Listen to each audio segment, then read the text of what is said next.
one is that we have seen from governments that they have conducted one of the most dangerous experiments that anyone can decide to undertake, which is the complete shutdown of an economy. And we're showing that that creates much larger and long-term ramifications than what many would have expected, and definitely what governments expected. They were all betting on a V-shaped recovery that is further and further away as we gather more data. So when we look at this, talking about governments in the West, let's say, and central banks in the West, there's sort of two things happening. One is that central banks are busy creating what they call liquidity. So we can talk a little bit about that. Governments and treasuries are busy creating what they call stimulus, which you and I might call spending. So you've got these two things happening. And of course, these are inflationary, not only in effect, but also in purpose by design. But at the same time, you have individuals, businesses, households shutting down, not consuming, not working, not producing. So that's very deflationary. So you have this sort of tension here between inflation and deflation, and people have a hard time understanding which is which and how they can occur maybe simultaneously. Give us your thoughts. Yes, as you very well say, it is very dangerous to implement inflationary measures in a lockdown. Why? Because what governments and central banks are trying to achieve is to stimulate a demand that is not going to be there because we're all at home. And because there was no problem of demand previously. It is not an issue like in 2008 of lack of access to credit or an issue of lack of access to debt from households, etc. It is simply, literally, what starts as a supply shock is included with the lockdown, complete lockdown decided by governments. And then central banks and governments try to stimulate a demand that is not there, and that the little demand that they're going to generate is actually not going to be followed by supply because many supply chains have been broken already. As such, in my opinion, we run the risk of seeing first a wave of massive deflation in CPI at the same time as we are seeing in so many economies in the West, also in emerging markets, rises. We see the rise of, for example, food prices, no? And the average expenditure of the citizen is actually going up despite the fact that we see headline CPI coming down. So to me, it's a very, very dangerous experiment because once the economy opens, the headline CPI is going to show that overcapacity that has been built coming to the market and generating deflationary pressures on prices. Governments will interfere even further with big stimulus spending in order to try to get a little bit of employment back in the economy, despite the fact that that is not going to generate a lot.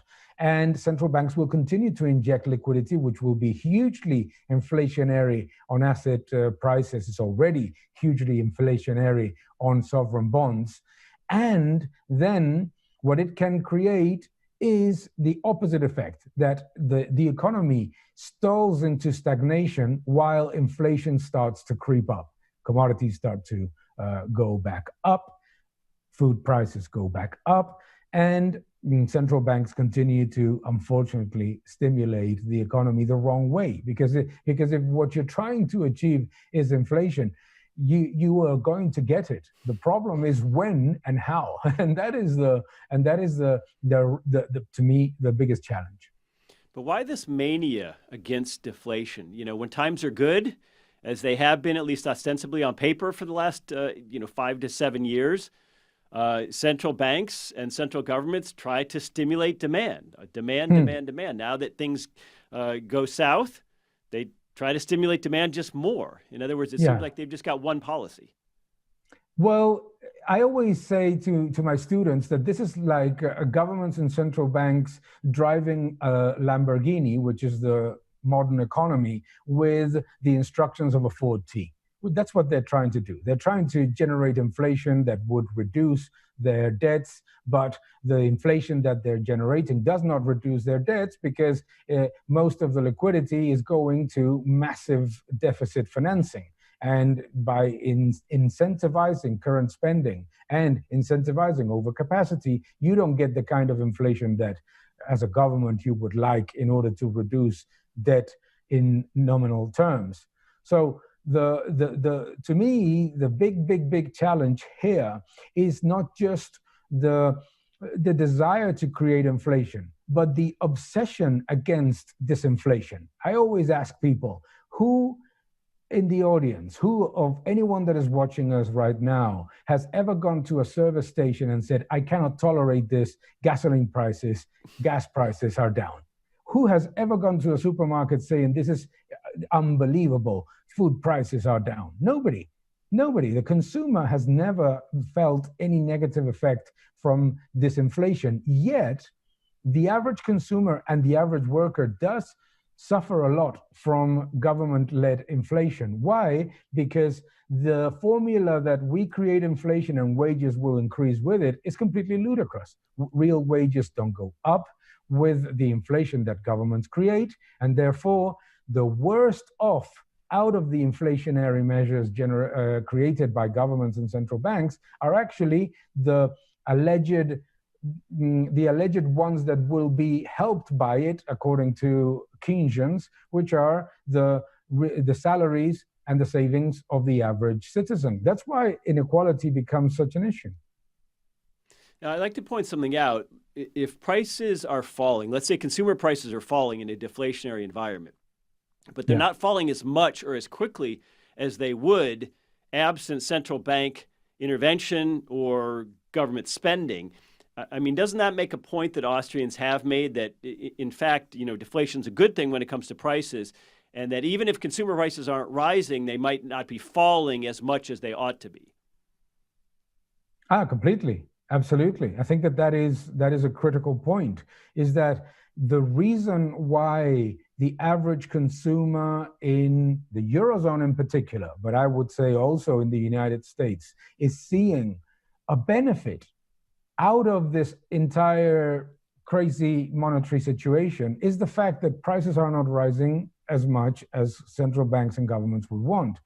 But it also shows that economic cycles exist, and that when the policy of central banks and the policy of governments is to generate inflation and to perpetuate overcapacity and government imbalances, what that ultimately does is that prices don't rise and don't fall as much as they would. Think about it for example, right now as we speak. We should be thinking in an economy that is falling. In the Eurozone, we're talking about 10% probably in 2020, that prices would at least fall 7 to 10%. Yet, the estimates so far point to an average decline in CPI that will be around 2 to 3%. So think about this from the perspective of the average worker and the average salary. So prices are going to fall a lot less than they would, but the economy is going to fall a lot harder than it should. So this time around, central banks, the ECB and the Fed, have responded to the crash much like they did in 2008 by announcing that they were going to purchase a lot of assets from banks, chief amongst those treasury debt and also mortgage-backed securities. That's a replay of 2008. But they've also announced that they're going to begin buying other kinds of assets. For example, municipal bonds, corporate bonds via ETFs. So in the past, all of what we called QE, quantitative easing, went to commercial banks, whereas this time, some of the sellers of assets to the Fed in the United States are going to just be ordinary garden variety investors. So is this different, not just in quantity, but also in quality from 2008, where the balance sheet went from less than $1 trillion to more than $4 trillion? Now it looks like it's going from more than 4 to 9, 10, who knows? Is this different? Should we be more worried about it this time? Why do I think that we should be more worried? Because we have the example of Japan. As we speak, the balance sheet of the Bank of Japan has gone to about 110% of GDP. It is the biggest buyer of ETFs in the Japanese market and has become a top 10 shareholder of almost all of the large companies in the Nikkei. what has all of that done to the economy? Nothing. It is an economy that continues to be in stagnation. The decline is going to be enormous. It was already enormous in the fourth quarter of 2019. Remember that GDP in Japan fell 6%. And so why should we be more worried? Because at least the quantitative easing program that was implemented in 2009, at least it was targeted to address what was actually a liquidity issue. There was a liquidity issue in the economy, so it had some logic to it. Not a lot, to be fairly honest, and definitely the quantity of it was random, but it had some logic. Now think about it. At least it allowed the economy to rapidly reduce imbalances, for example, in getting the inefficient companies in the energy sector, the inefficient companies in the renewable sector, the inefficient companies in so many sectors to clean up and become bought or restructured with higher efficient managers, better teams, etc. Now, the problem when you start buying junk bonds is that you zombify not just government spending, you zombify the entire economy. You prevent the creative destruction, the cleanup of the inefficient sectors, the cleanup of those highly indebted and insolvent sectors. So you basically perpetuate insolvency. That, to me, is extremely dangerous. And it's extremely dangerous because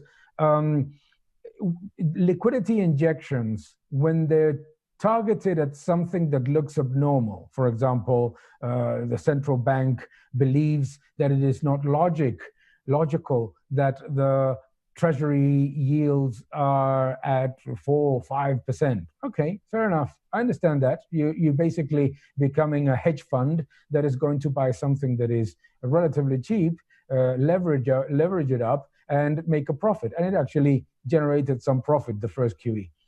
Now, when you start to zombify things that are expensive in the first place, and at the same time, you decide to prevent the cleanup of the inefficient sectors, the collapse in productivity and money velocity might be phenomenal. And actually, it's a perverse incentive to malinvest even more. If the previous QEs were an incentive to invest in the riskiest side of the economy at very low rates, imagine if you bail out the companies or you bail out the bonds of those that are more indebted, of those that are in an insolvency situation.